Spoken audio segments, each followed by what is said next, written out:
Stress में कब कब जाएगा बंदा, जब चीज़ें जो है ना बहुत क्योटिक हों और जब चीज़ें हायरार्की वाइज ना चलें। वो कहते हैं कि मैं काम नहीं कर सकता, मैं कुछ भी नहीं कर सकता, टेस्ट करा ले, सारे टेस्ट ठीक थे, ठीक है। बाज़ औक़ात आपको पता है मैं कुछ प्रोफेशनल्स को जानती हूँ जो कि किसी भी इदारे में सिर्फ इसलिए मुंसलिक हैं क्योंकि वो इदारा उनको रिस्पेक्ट के साथ डील करता है।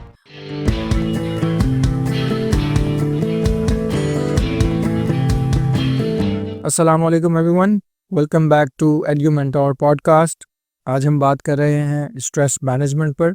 मैं हूं आपका होस्ट फराज अयूब। मेरे साथ मौजूद हैं मिस सुमैया।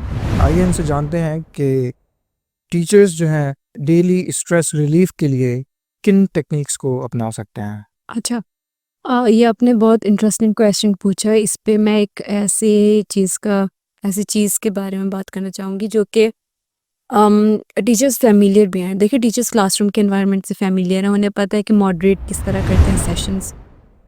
थेरेपी के अंदर एक चीज़ होती है जिसके अंदर हम कहते हैं सपोर्ट ग्रुप सिस्टम, ठीक है? सपोर्ट ग्रुप सिस्टम में क्या होता है कि आपके पास थेरेपिस्ट मॉडरेट करते हैं और बहुत सारे लोग जो कि ऑलमोस्ट सिमिलर, सबके ज़ाहिर है बिल्कुल सिमिलर तो नहीं, लेकिन एक एजेंडा होता है, उस बेस पे बात करते हैं एंड देन दे शेयर कि एक इंसान अपनी कोपिंग स्ट्रैटेजीज़ कैसे डील कर रहा है। अब आपके सवाल की तरफ आते हैं कि टीचर्स किस तरह से करें, वो सपोर्ट ग्रुप सेशंस ज्वाइन कर सकते हैं, ठीक है?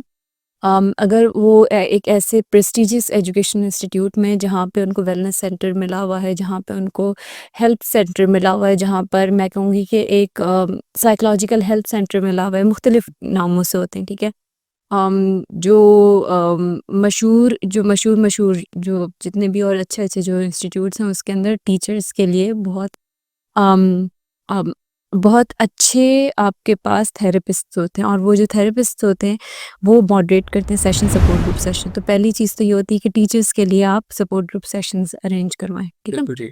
दूसरी चीज़ ये होती है कि उनको जो एक्स्ट्रा करिकुलर एक्टिविटीज़ भी हैं, उन एक्स्ट्रा करिकुलर, वो वाकई एक्स्ट्रा करिकुलर एज इन के it should be a fun, it should be something that is more encouraging, जो कि एक थोड़ा सा लाइट मोड एक इन्वायरमेंट क्रिएट करें आपके इंस्टीट्यूट के अंदर।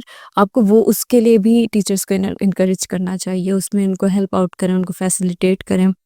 बाज़ औक़ात आपको पता है मैं कुछ प्रोफेशनल्स को जानती हूँ जो कि किसी भी इदारे में सिर्फ इसलिए मुंसलिक हैं क्योंकि वो इदारा उनको रिस्पेक्ट के साथ डील करता है और वो भी इन रिटर्न उनको रिस्पेक्ट के साथ डील करते हैं। For example, I know somebody जो कहते हैं यार मैं तो चलो 6 छुट्टियाँ पड़ी हुई हैं, मैं 6 की 6 यूज़ कर लेती हूँ, ना भी यूज़ करूँ तो मुझे कौन से रिवॉर्ड मिलेगा। And in the very same institute I know somebody who said कि नहीं यार, मैं आके जो है ना अपना काम करके चले जाता हूँ, क्योंकि ये ज़्यादा इम्पोर्टेंट है। हाँ, मैं अपनी छुट्टियाँ भी टाइम पर लूँगा, लेकिन they don't have the casual, they have more respectful attitude towards the institute. मैं ये नहीं कह रही हूँ खुदा ना खास्ता कि अगर आप छुट्टियाँ ले लूँ तो खुदा ना खास्ता आपको रिस्पेक्टफुल नहीं है, आप बिल्कुल लो।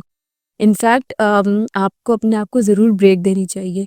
एक फैकल्टी को, एक टीचर के ऊपर स्ट्रेस सिर्फ इस चीज़ का नहीं होता कि वो अगले को क्या डिलीवर कर रहा है, क्या कोर्स करिकुलम के हवाले से, बल्कि उसके ऊपर जो अच्छे टीचर्स हैं वो अपना अपना रिफ्लेक्शन करते हैं, वो अपने कोर्स को जो है ना वो अपग्रेड करते हैं, ठीक है? तो तीसरी जो टेक्निक है वो ये होती है कि कोऑर्डिनेशन। अगर आपकी कोऑर्डिनेशन अच्छी है ना वर्क प्लेस पे, ठीक है, तो आपके बहुत सारे मसले वहीं रिजॉल्व हो जाते हैं। आपको स्ट्रेस की तरफ जाने की प्रॉब्लम ही नहीं आती। स्ट्रेस में कब कब जाएगा बंदा, जब चीज़ें जो है ना बहुत क्योटिक हों और जब चीज़ें हायरार्की वाइज ना चलें। मतलब किसी जूनियर ने सीनियर को जो अपनी कैपेसिटी के बाहर कुछ बोल दिया, समझ रहे हैं आप? इस तरह की जो चीज़ें जब आना शुरू हो जाती हैं तो वो फिर मुतासिर करती हैं टीचर्स की परफॉर्मेंसेस को।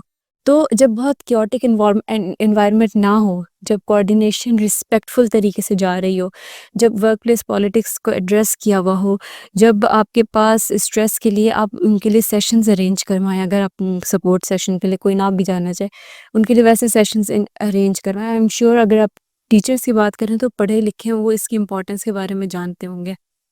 आप उनको बायोसाइकोलॉजिकल लेवल पे बताएंगे किस तरह से एक इंसान का स्ट्रेस उनकी पूरी फंक्शनिंग को भी, मैंने रिसेंटली लास्ट वीक देखा कि उनकी फंक्शनिंग पूरी डिस्टर्ब हुई हुई थी। वो कहते हैं कि मैं काम नहीं कर सकता, मैं कुछ भी नहीं कर सकता, टेस्ट करा ले, सारे टेस्ट ठीक थे, ठीक है? तो इसे हम कहते हैं हाइपोकॉन्ड्रियासिस या हाइपोकॉन्ड्रियाटिक सिचुएशन, जिसके अंदर इंसान जहनी सेहत की वजह से जिस्मानी तौर पर भी बहुत ज़्यादा ना तनाज़री का शिकार होता है कह लो, या फिर डाउनफॉल होता है उसका। तो ये तमाम फैक्टर्स हैं कि वो यूज़ करें और अपनी फैमिली के साथ भी अच्छा सा टाइम गुजारें। वर्क लाइफ बैलेंस, आपने शुरू में भी बात की थी, वर्क लाइफ बैलेंस के को मेंटेन करें तो वो इंटाइटल्ड रहेंगे। तो यकीनन इन फैक्टर्स को अगर आप काम करेंगे तो मैं यही कहना चाहूँगी कि इन फैक्टर्स को अगर आप तवज्जो देंगे इन फैक्टर्स पर, तो इंशाल्लाह आपकी स्ट्रेस मैनेजमेंट भी होगी और आपके बच्चों पर जो टीचिंग है वो आपकी एक क्वालिटी वाली होगी। बिल्कुल ठीक है, बहुत शुक्रिया मिस सुमैया।